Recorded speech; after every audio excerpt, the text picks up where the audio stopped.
तो आज मैं आपको एक अनोखी रहस्यमय कहानी सुनाऊंगा। अगर आप चैनल पर नए हैं तो अभी सब्सक्राइब कर ले तथा कहानी पूरा देखें। अंत में एक अनोखा रहस्य छुपा है। धन्यवाद। तो सुनिए। प्राचीन समय की बात है। हिमालय की तलहटी में मौन घाटी नाम का एक स्थान था। वहाँ ईशान नाम का एक चरवाहा रहता था।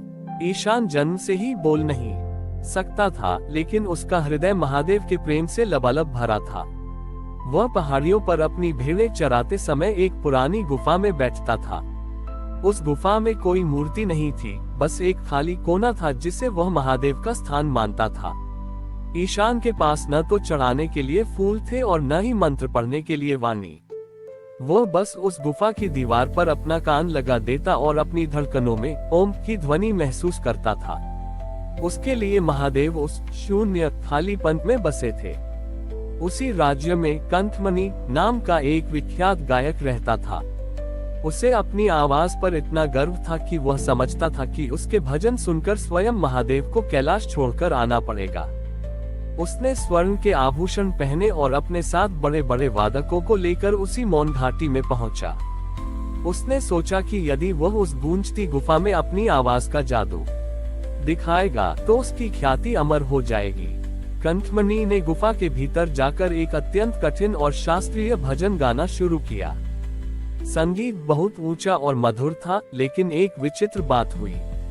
कंठमणि जैसे ही कोई स्वर लगाता, गुफा से वापस शोर सुनाई देने लगता। उसकी आवाज दीवारों से टकराकर कर्कश चुभने वाली होकर वापस आती। उसे ऐसा लगा जैसे कोई उसका उपहास कर रहा हो। क्रोधित होकर कंठमणि ने चरवाहे ईशान को देखा, जो एक कोने में शांत बैठा था। उसने कहा, ऐ गूंगे चरवाहे, तू यहाँ क्या कर रहा है? देख, इस गुफा में शायद कोई प्रेत है जो मेरे संगीत को बिगाड़ रहा है।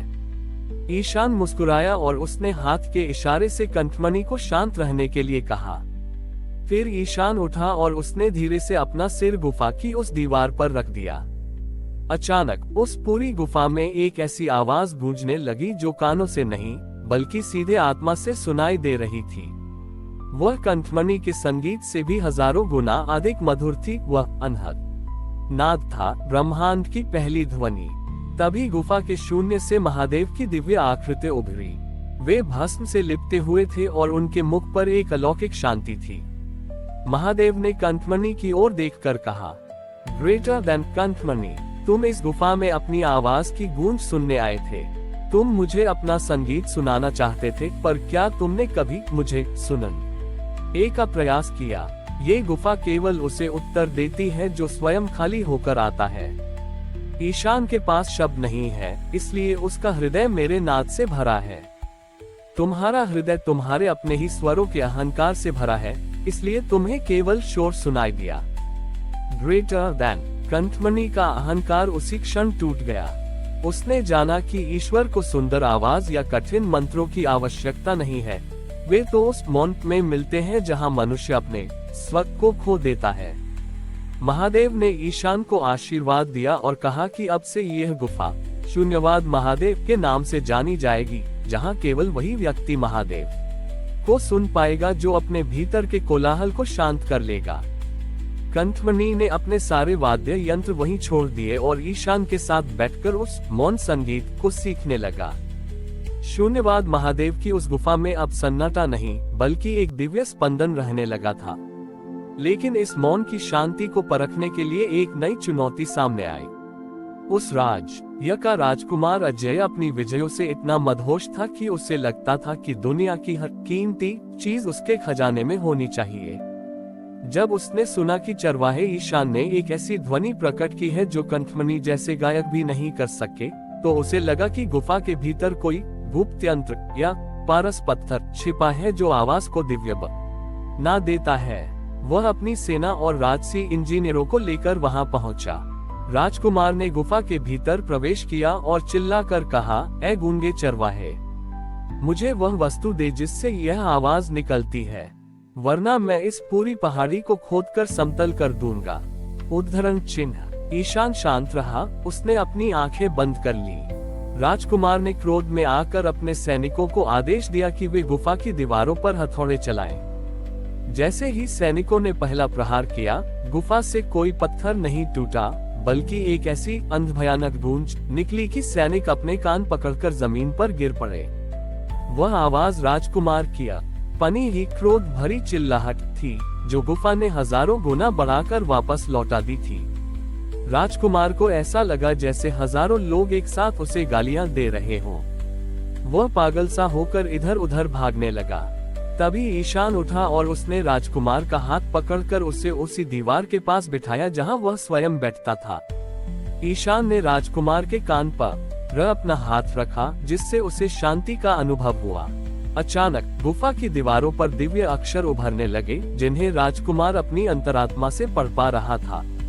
वहां लिखा था, ग्रेटर देन, ये गुफा एक दर्पण है। जो तू यहाँ लेकर आएगा वही तुझे वापस मिलेगा।